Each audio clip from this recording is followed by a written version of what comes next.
नमस्कार मित्रांनो, तर आपल्या वर्ल्ड ॲग्रिकल्चर यूट्यूब चॅनलमध्ये सर्वांचे स्वागत आहे. तर मी ऋषिकेश शेवले. तर आपल्या यूट्यूब चॅनलमध्ये सर्वांचे स्वागत करतो. तर आज आपल्याला माहिती देणार आहे मिरचीवरील थ्रिप्स आणि मावा, येलो थ्रिप्स आणि ब्लॅक थ्रिप्स यावर आपण एक फवारणी घेतली होती. तर त्या फवारणीविषयी मी माहिती देणार आहे. तर व्हिडिओ संपूर्ण पहा. हे तुम्ही पाहू शकता, अशा प्रकारे पाणी झाली होती अगोदर. तर पाहू शकता झाडाची वाढ आणि आकसा आलेला आहे, पानं वरच्या बाजूला वळलेली आहे. आपण ह्या मिरचीची लागवड कांदा पिकामध्ये केलेली आहे आणि कांदा पिकावर प्रामुख्याने थ्रिप्स मावा जास्त प्रमाणात असतोय.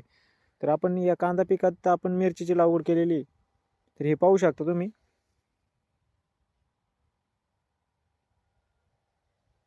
तर आत्ता जे मिरचीचे फोटो दाखवलेले आहेत ते आपले 3 प्लॉट आहेत. तर 3 प्लॉटपैकी आपण 2 प्लॉटला फवारणी घेतलेली होती व एका प्लॉटला फवारणी नव्हती घेतलेली. तर ते एका प्लॉटमधील आपल्याला फोटो दाखवलेला आहे. तर जे रिझल्ट आलेले आहेत त्या व्हिडिओ मी फोटो दाखवतो आता तुम्हाला नेक्स्ट पुढे.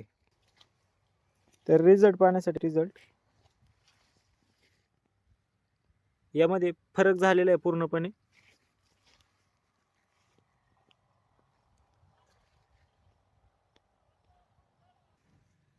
पाहू शकता, फवारणी घेऊन फक्त 24 तासच झालेले आहे. तर मित्रांनो, आपल्याला वाटलं असेल तर हा व्हिडिओ दाखवतोय, फोटो दाखवतोय, पण यामध्ये नेमकं फवारले तरी काय? तर नेमकं फवारले बेनिव्या फवारलेले आपण प्रतिपंप 20 लिटर पंपासाठी आपण 20 ml घेतलेले आहे.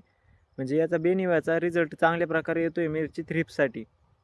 तर अशाच प्रकारच्या माहितीसाठी, मिरचीच्या माहितीसाठी आपल्या चॅनलला सबस्क्राईब करा आणि शेजारील बेल आयकॉन देखील प्रेस करा. म्हणजे नवनवीन व्हिडिओ आपल्यापर्यंत लवकरात लवकर पोहोचतील. धन्यवाद. मित्रांनो, मिरचीमध्ये प्रामुख्याने चुरडा जो रोग येतोय त्याचं कारण आहे काळा थ्रिप्स, येलो थ्रिप्स. यामुळेच हा मिरचीवर चुरडा रोग येतोय. म्हणजे त्यांनी काय होतंय, तर पानांची, आपल्या मिरचीच्या पानांची जी पानं आहे ना, ती अशी वरच्या बाजूला वळली जातात किंवा खालच्या बाजूला वळली जातात. त्यामुळे प्रामुख्याने चुरडा रोगावर नियंत्रण ठेवणं गरजेचं असते. तर तुम्ही पाहू शकता. नमस्कार मित्रांनो, हे ऋषिकेश शेवले आपल्या वर्ल्ड ॲग्रिकल्चर यूट्यूब चॅनलमध्ये सर्वांचे स्वागत करत आहे. तुम्ही जे मागे पाहू शकता हा कांद्याचा प्लॉट आहे. हा 55 दिवसांचा झालेला आहे आणि आपण यामध्ये आंतरपीक म्हणून मिरचीची लागवड केलेली आहे. तर मिरचीची लागवड केलेली आहे, तुम्ही दाखवू शकतो मी कशा प्रकारे केलेली.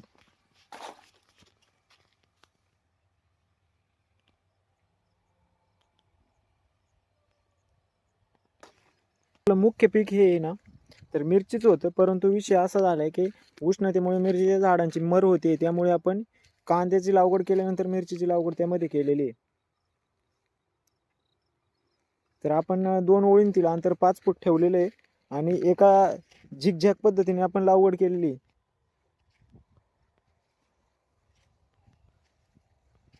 यातून आपल्याला एकच फायदा होणार आहे. एकाच वेळी 2 पिकांची लागवड केलेली असल्यामुळे आपल्याला कांद्याला जर बाजारभाव पाहिले तर कांद्याला बाजारभाव नाही प्रामुख्याने, परंतु मिरचीचं जे आपले बाष्पीभवन होते किंवा जे उन्हाने मर होते यावर आपला जास्त प्रमाणात खर्च होणार नाही. तर आपण हे त्याकरता कांद्याची लागवडीमध्ये मिरची घेतलेली, जेणेकरून हे सीझनचं पीक आहे कांदा आणि मिरची ही उन्हाळ्यामध्ये मार्केटमध्ये जास्त रेटमध्ये सापडते व प्लेन मिरची लागवड केल्यानंतर त्यावर उष्णतेचा जास्त परिणाम होतोय. जर तुम्हाला अशाच प्रकारच्या व्हिडिओमध्ये माहिती हवी असेल तर कशा प्रकारे माहिती पाहिजे, कोणत्या कोणत्या पिकांबद्दल माहिती पाहिजे व मिरचीवरील माहिती पाहण्यासाठी, आपल्या अशाच प्रकारे मिरचीचे व्हिडिओ पाहण्यासाठी तर आपल्या चॅनलला सबस्क्राईब करा आणि शेजारील बेल आयकॉन देखील प्रेस करा. तर मी शेतीतील नवनवीन प्रयोग करत असतो. मी एक शेतकरीच आहे व त्या सोबत आपलं काहीतरी नवीन शेतीत ज्या माहिती ती माहिती तंत्रज्ञान किंवा माहितीपर आपल्याला जी माहिती मला अनुभव येतो ती माहिती मी शेअर करत असतो. जर तुमचे यापेक्षा तुम्हाला जास्त माहिती असेल तर तुम्ही कमेंटमध्ये सांगू शकता. मी आपली ती माहिती आपल्या यूट्यूब चॅनलच्या द्वारे प्रेक्षकांपर्यंत पोहोचवण्याचा प्रयत्न करेन.